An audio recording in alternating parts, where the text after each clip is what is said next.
नाज़रीन त B breaking news अवां सां शेयर कंदा रहूं। खैरपुर मां 3 ॾींहं अॻु मुबैना तौर अगवा थियल शागिर्दाणी जो पतो पइजी न सघियो। नारी समिया मेतलो जी अमड़ साजिदा मेतलो जी फरियाद ते 7 जवाबदारनि खिलाफ़ अगवा जो केस दाख़िल कयो वियो आहे। नारी जी वालदा जो चवणु आहे त संदसि धीअ खे स्कूल खां वापसि ईंदे जवाबदारनि हथियारनि जे ज़ोर ते ज़बरदस्ती अगवा कयो आहे। ख़बर जे हवाले सां अवां खे हिकु भेरो ॿीहर आगाह कंदा रहूं। इहा ब्रेकिंग न्यूज़ अवां सां शेयर कंदा रहूं। खैरपुर मां 3 ॾींहं अॻु मुबैना तौर अगवा थियल शागिर्दाणी जो पतो पइजी न सघियो। नारी समिया मेतलो जे अमड़ साजिदा मेतलो जी फरियाद ते 7 जवाबदारनि खिलाफ़ अगवा जो केस दाख़िल कयो वियो आहे।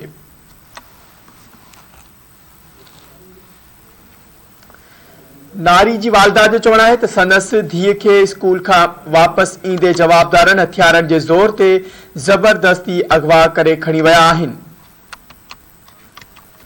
ख़बर जे हवाले सां अवां खे हिकु भेरो ॿीहर ॿुधाईंदा रहूं। खैरपुर खां इहा ब्रेकिंग न्यूज़ अवां सां शेयर कंदा रहूं। खैरपुर मां 3 ॾींहं अॻु मुबैना तौर अगवा थियल शागिर्दाणी जो पतो पइजी न सघियो।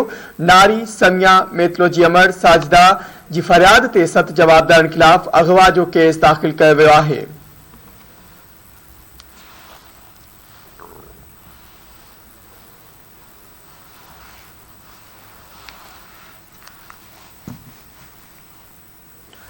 ब्रेकिंग न्यूज़ बाबत अवां खे हिकु भेरो ॿीहर आगाह कंदा रहूं। इहा ब्रेकिंग न्यूज़ अवां सां शेयर करे रहिया आहियूं। खैरपुर मां 3 ॾींहं अॻु मुबैना तौर अगवा थियल शागिर्दाणी जो पतो पइजी न सघियो। नारी समिया जी अमड़ साजिदा जी फरियाद ते 7 जवाबदारनि खिलाफ़ अगवा जो केस दाख़िल कयो वियो आहे। नारी जी वालदा जो चवणु आहे त संदसि धीअ खे स्कूल खां वापसि ईंदे जवाबदारनि हथियारनि जे ज़ोर ते ज़बरदस्ती अगवा कयो आहे। इन हवाले सां वधीक तफ़सील मालूम कंदासीं। धरती टीवी खैरपुर जो रिपोर्टर अली अकबर गोपांग असां सां लाइन ते मौजूद आहे। अली अकबर, अपडेट कजो, वधीक छा तफ़सील आहिनि?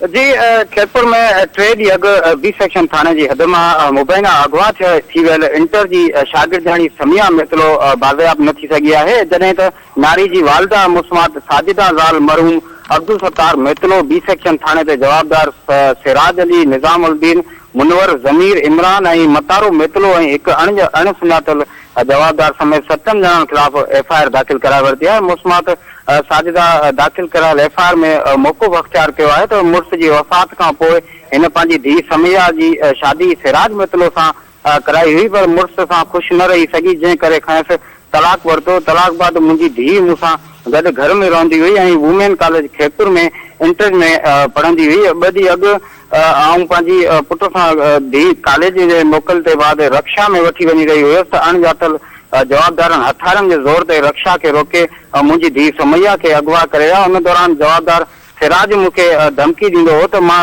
तुंहिंजी धीअ खे जेको ज़बरदस्ती अगवा करे खेसि शादी कंदमि। जी अली अकबर, अपडेट करण लाइ अवां जी वॾी महिरबानी।